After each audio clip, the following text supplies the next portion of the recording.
My name is Christopher Saunders, and this is the Connecticut Sports Talent Show, where we talk all things talents in Connecticut. And on today's show, I'm pleased to have another Dirty Falcon. I've had plenty of them, but just keep on rolling with it because it's great. A St. Paul Falcon himself, a senior who'll be going to Salve Regina in the fall, but not before he continues his long, successful path, with St. Paul. Brendan Foley, a left-handed pitcher of the Southpaw. Brendan, it's great to be able to have you on the podcast. I love to be here. Thanks for having me on.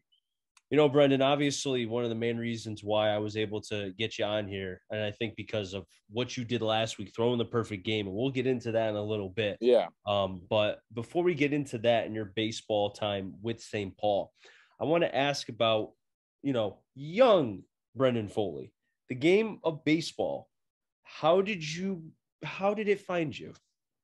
How did it find me? Well, I started playing ball when I was 6 years old. I started with T-ball, obviously. And my dad, he grew up a big Mets fan. He loved playing ball, and I think he was the one who actually got me into it. He was the one who signed me up. And honestly, ever since I first stepped on the field, I was like, man, like, this is what I want to do. Like, This is great. So he's a Mets fan. So yeah. I don't know how old your dad is, but was he alive when they won the World Series? Yeah, he was alive in '86 when they last won the World Series. Yeah. Okay. So I'm assuming that did he show you any players from the past? Yeah, he showed me a ton. Yeah. Really? He showed me a ton. Like Tom Seaver, he loves talking about Tom Seaver and Darryl Strawberry, Dwight Gooden, like all those guys. Like that's who he grew up watching. So. Now, to not, because obviously once he found out you were left-handed, there's only so many positions because I'm a former lefty myself. Oh, no. We can only go to a couple places. First, the bump or outfield. We're limited. But when he saw that you were left-handed, not to say that he pushed like, hey, you got to throw like Dwight Gooden or Seaver, but did he ever kind of show you at a young age like, hey, this is the proper way to throw mechanically? Talk to me. Yeah. So when he found out I was left-handed, he was like, this guy's going to be like a great baseball player. Like everyone knows that being left-handed is a gift. Like I very much appreciate it. Like it's gotten me where I am today. And so he was actually the one, he had a little trouble at first because he's a righty. My mom's a lefty. So he was the one who had to actually show me how to throw. So it was like a little complicated, but I figured it out. Now, as you were going through, was the bump your first home or was it? No, first base was my first home, and then outfield, and then the bump. Probably I got to pitching when I was about, I think 8 or 9. So, yeah. Okay. And talk to me about how did you find your way to the mound? Was it by accident? I don't think it was by accident. I think it was just by chance. Well, I guess that is an accident if we're talking about it. But I remember, I think they call it Double-A in my town, for our Little League, and that's the 8 and 9-year-old division. So he just had me go up there. One of his buddies was my coach, and he just had me go up there. And the first game I threw, I remember throwing very well, and I was like, this might click. I could do this. Okay. Now, speaking of that, and you said how it might click, was it something where throwing the baseball came naturally to you, where you were throwing some strikes, or were you a wild thing? No, I was all strikes when I was younger. Okay. Yeah. That's rare, especially for a left-hander. A lot of times lefties, because the way the ball comes out of our hand and the way it moves, it sinks. When you want it to cut, it sinks. When you want it to sink, it cuts. I still have that issue sometimes. You know what? It's a blessing and a curse. Let me tell you. It is. Especially when you throw the heat that you do, man, it's a blessing. Yeah. But as you were continuing, to grow, talk to me about kind of your craft. Were you somebody who was more of a pitcher or more of a thrower than a pitcher, or were you a pitcher from day one? I feel like I've always been a pitcher, but I've had a lot of people tell me you got to pitch for outs. And that means pitch for contact, try to get people out with ground balls or fly balls. But I always try to just go out and attack and just throw strikes to get them out. And there's nothing wrong with that. You want to be able, because especially now with pitch counts and especially for the CIAC and the high school rules, once you hit a threshold, you're out. It doesn't matter what score, anything. Yeah. So, and I think it's good that you want to attack, because then, hitters can't be like, oh, I'm just going to sit around for a 3-0. No, it could be gone on 3 pitches. Yeah. Now, when you were, again, I want to talk about the youth side of you because I feel like that really explains who you are now. Did you ever at a young age fall into the trap of throwing too many strikes? And what I mean by that is, there's a thing called a strike and then a quality strike. Do you know what I mean? Yeah. Talk to me about that. So, like, a strike is just you're getting it over the plate. Like, you're trying to get them to hit it. And then a quality strike is you're going for that spot, like the specific spot, like low and in, up and out. That's what a quality strike is when you hit that spot. So I feel like I've always been not a quality strike thrower, but like I get those quality strikes sometimes. Mm-hmm.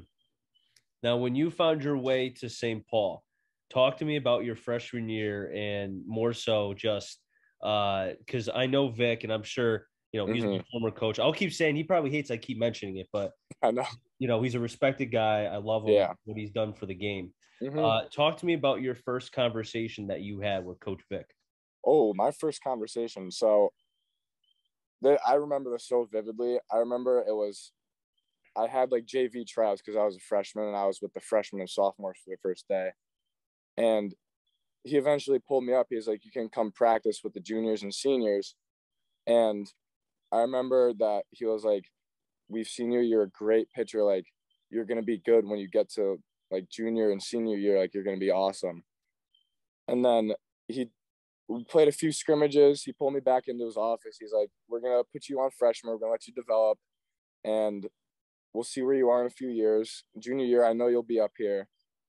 And then I remember sophomore year, COVID hit. And I was like, man, like, I know I had a chance to pitch on varsity this year. I was very, very upset by that.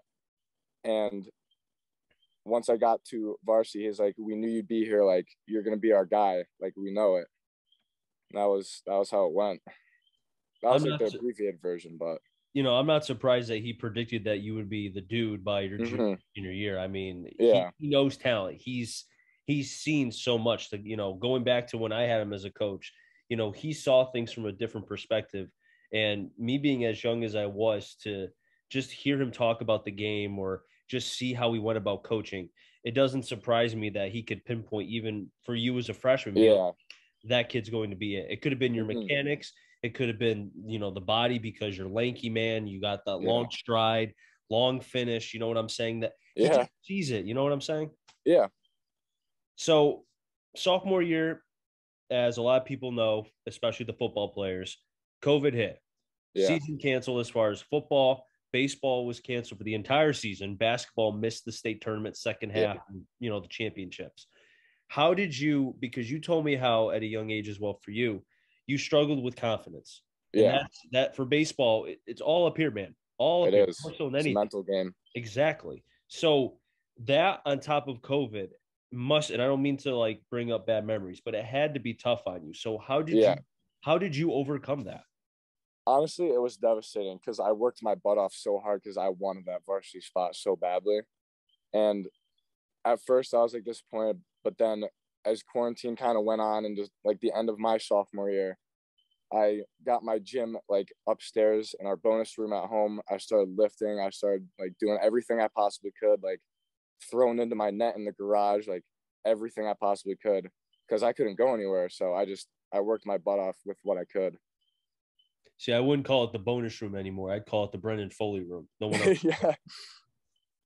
That's funny. But hey, like, especially too, because the gyms were closed and people were, people were lifting trees and cars, just trying to find any way to work out. And like you said, you had to find because every day that you don't get better, somebody else is. I remember that's my philosophy. That's how I live by. Exactly. I mean, I remember my college coach telling me every day you don't get better, someone else is getting better than you. You're also getting worse. And the worst part of it all, you're getting older. So the whole psychological negative positive side. Yeah. But that's good that you were willing to put in that work. Now, was there ever a point where you felt like, because let's be honest, there were days where I didn't even want to watch TV because I felt like it was just depressing. It was just not good. So for you, how did you keep yourself away from all that negativity? Well, really, I kept the one thing in my head. You have to get that varsity spot when you step on that field. on tryouts at junior year. Mm-hmm. That was the one thing that was keeping me going. Like, I wanted that so badly. I'll say that so many times, but that was the one thing that was really driving me. And your junior year, man, last year was quite the season for St. Paul. I mean, Oh, you yeah. guys had the it factor. You guys had it going all the way to the state final. Yeah. Played a very good Cog-and-Shog team, and I know it didn't go your way. Yeah. And I asked one of your players as well, Mr. Cool. I'll call him that. I had him on, and I asked him, how did that motivate you? How did you looking at the positives? So I'm going to ask you the same thing. Even in that loss, what positives did you take from that season and bring into this year? The positives that we took from that season was we hit the crap out of the ball. We were on every pitch. We wanted, I mean, I hate saying this, but we wanted to hit the crap out of the ball, just like home runs all the time. And we also pitched pretty decently. I mean, we held people to low runs. Sometimes it got up there, but like we kept people. And I think it was just the motivation that like we have a chance at a state championship. We have a chance at the NVL title. Like, we wanted it. That's what it was. Now, what about for you specifically? For me specifically, I mean, I was just going up there and throwing. I mean, I wasn't aware of the fact that we could have had a state championship until we got to the state tournament and started like playing really, really well. Mm-hmm. Honestly, my motivation was just go up there, throw strikes, and just have a good season. So is that something that, as far as the mindset wise, senior year, I mean, now did you commit to Salve before the season started? Yeah, I committed back like in late August. Okay, so yeah, it allowed you to be able to focus strictly on the season, not have to be thinking about other stuff. So, congratulations on that. We'll talk about that in a minute. So much. Yeah, no problem. So, senior year happens. You got yourself committed. You don't have to worry about where you're going. You know where you're going. So now you could focus on the season. Did you prepare any differently this season? Talk to me about that. I mean, this season, so my pitching coach, Jarrett Stowers, I almost call him Star Wars. That's what I call him, his nickname. Yeah, Jarrett, he told me after my travel ball season is done in the summer, take a few months off, give your arm a break. So I literally just was in the gym every single day, like 6 days a week. I was there all the time, just trying to get stronger, get bigger, to throw harder this year. And that's what I did. And then once the beginning of January came around, I started getting back in my bullpen sessions, long tossing, getting everything back to the way it should be. And then I was there at pitchers and catchers, and I was throwing really, really well. Now, did you ever think that, I mean, obviously you could tell kind of how the season could be just by early on because the stuff, the focus. I mean, as long as injury doesn't happen, you can kind of project a little bit. Yeah. Now, did you ever think in any sort of world that you would have the opportunity to be able to throw a perfect game? No. Really? That wasn't even a thought in my head. I mean, I could probably pull off a no-hitter, but like a perfect game is like insanely ridiculously hard to do. Like, there's no way I would have ever thought that I could do that. So you face Woodland. It's at home. So it's your home. It's your your kumbaya moment. Your bump. It's nobody else's but yours. It's your mound. So take me into that day. The bullpen. How were you feeling? All of that. So, I mean, I went in there trying to we thought about like what they did to us last year. Like one of the first 3 games of the season, they beat us, I think, like 5-3 or something. And then we beat them at their place 7-2, I think, later on last season. And so I was just thinking, like, I don't want that to happen again. Like, I have to get up there and throw strikes and get these guys out. I mean, I was feeling great that day. Like, a few minutes before the game, I was talking to my coach. I was going through my bullpen. He's like, just go up there, throw strikes, do your thing. Like, it's your mound. Like, you're the only one up there. And so I honestly didn't think that was going to happen, but it did. I just kept throwing. I was in my own world, as you would say it. So I was just trying to get them out. Now, I was reading the article that was in the Rep Am, and yeah, if I read it right, did you not even know you were throwing a perfect game at some point? I mean, I figured I was throwing a perfect game because I was like, I haven't given up any walks. There's been no one on base. I was like, I'm pretty sure I'm throwing a perfect game. Like that was in the fourth inning. And then I walk in at the bottom or the top of the sixth, whenever it was. Mm-hmm. And Luca Izzo, he's like, dude, like you're perfect right now. You're throwing a perfect game. I'm like, why would you say that? Like, that's not something you do. I was thrown off by that. Like, I knew it, but I didn't want anyone to say it because I didn't want anyone to be let down if I ended up giving up a walk or a hit. Mm-hmm. I don't think anybody was going to get let down, dude. Either way. Yeah, no. I think people believed that something special was going to happen. Yeah. You know? So Because the I top. talked to my mom. Overheard a bunch of the dads talking like, this guy's throwing a perfect game. Like, I don't think they've ever seen this before. I was like, I was just doing my thing up there. That's funny. Yeah. So the top of the seventh, three Yeah. outs. You're 3 outs away from a perfect game. Mm-hmm. What is going through your mind? Just throw strikes. Do what you can to get them out. Like, that's my mentality the entire way through. And then the final out, as it was recorded, what was I saw the video after of you just throwing your glove up. I mean, Yeah. that's baseball in a nutshell. To see pure joy and just I know. take me into those moments, dude. It was honestly unreal for me. Like, just going out there and throwing a perfect game, like that doesn't happen every day. That happens once in a blue moon. And I was thinking, like, wow, like that's a great team win. Like, I genuinely could not have done it without the support behind me. Like, all my teammates. Hold on, my coach is calling me. I'll have to decline his call. Sorry. That was Vic right there. He's probably warning you, like, are you done with Chris yet? Yeah, no. Yeah, so I honestly could not have done it without the support behind me. Like, my defense was perfect. Like, I couldn't ask for anything better. Like, they were on top of their thing. Mm-hmm. Jamie and Joey and JR, they all had a few tough plays in the outfield because the wind was howling that game. Mm-hmm. I know Cal, Ryan, and Devin, they all had some pretty good plays out there. Like, I was like, man, like, how did I just do that? Like, it was unreal for me.